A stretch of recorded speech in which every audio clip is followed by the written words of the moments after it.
This video will focus on how healthcare professionals can fight for racial and ethnic equity in healthcare by being a breastfeeding champion within their community.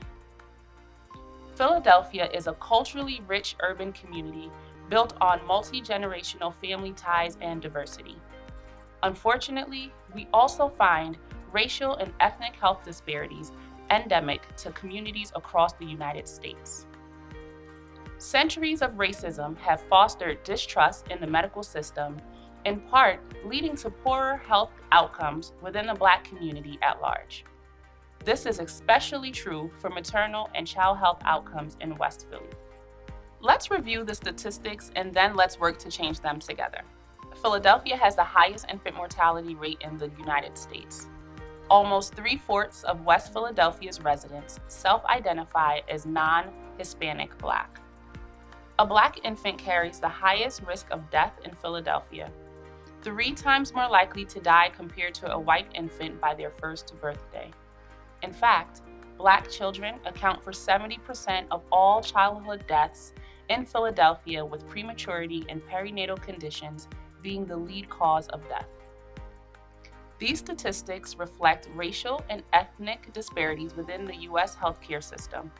Improving lactation rates, just one change in health behavior, can help fix this inequity. I did have the impression that breast milk was the healthiest thing that I could give to my child. So I made the decision to breastfeed. That was something that I've always wanted to do. The majority of Black women want to breastfeed. So why aren't they? Lower rates of breastfeeding in the Black community reflect multi-generational, systemic, personally mediated, and internalized racism that together have created unique barriers for Black families who wish to breastfeed. Many healthcare professionals are unaware of the history of racism with regard to breastfeeding, so let's walk through it together. Looking back to American slavery, Black women's bodies were exploited and sexualized, even within the medical community. Black women served as wet nurses to white infants. The impact of this was multifold, including a loss of autonomy over their body, building a false notion that breastfeeding was reserved for white children, and fostering the false belief that Black women were not fit to mother their children.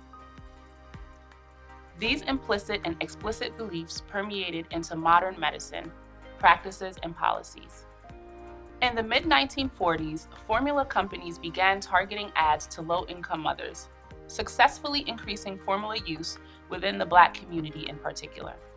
As a result, Black women today are less likely to have parents or peers with prior breastfeeding experience to share. And so in my family, where we were very conservative and we were very conscious of covering ourselves, it was fascinating to me that my neighbor across the street would just pop a breast out whenever she needed to feed her baby.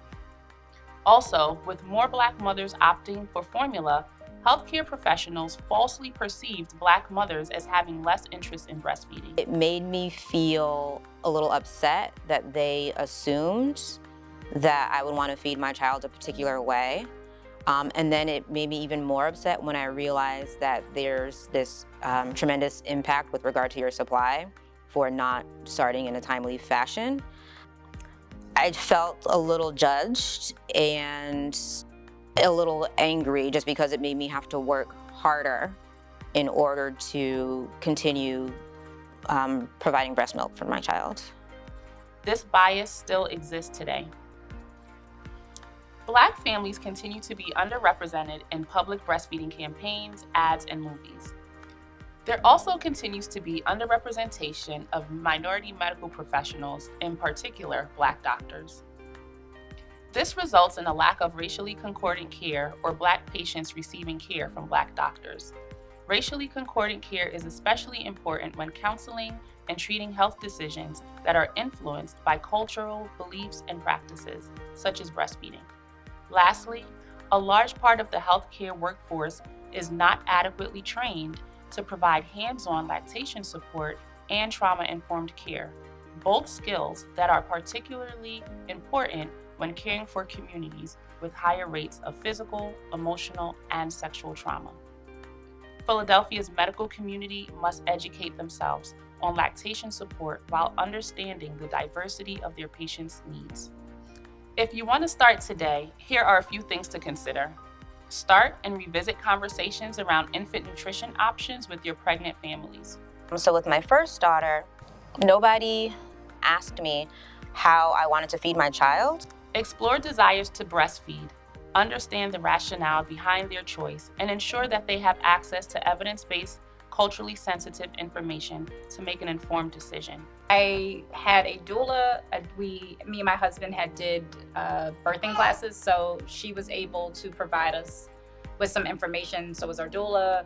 I have some friends that are like doctors and different things like that, so they were able to provide me with some information. Find out who the parent's support system is and include these individuals in conversations around infant feeding. Different support people was like my husband, our doula was a support person for a little bit, and then like my mom. My husband was very helpful overall, just kind of being supportive in like trusting the decisions that I made about, you know, how I wanted to use my body in supporting our child, and just overall supporting within the household and with the babies. My brother was also very helpful, I think, with navigating having children in the NICU and like bottle feeding and wanting my baby to be healthy. You know, he just helped me to feel comfortable and calm. Take time to identify and connect with your community-based lactation resources to share with families, such as lactation counseling and peer support groups. Peer support just made me more comfortable, and it provided an outlet, like a healthy outlet. Pursue educational opportunities on lactation counseling and the basics of hands-on breastfeeding support. I did obtain professional lactation support through a lactation consultant that I learned about through our pediatrician's office. Read about and support local and national policies that protect lactation in the workplace. Your company only allows you a certain amount of time because of like what CDC and certain guidelines are, and you can tell that they're definitely not written by a woman. Your voice as a healthcare professional has power. You can act on the individual level by reaching out to your patient's employer to advocate for protected time to pump at work. Lastly, seek opportunities to receive training in trauma-informed care to better understand the context in which many of your patients approach the medical system. Let this be a call to action for all healthcare professionals and systems caring for young children and expectant families in Philadelphia and beyond.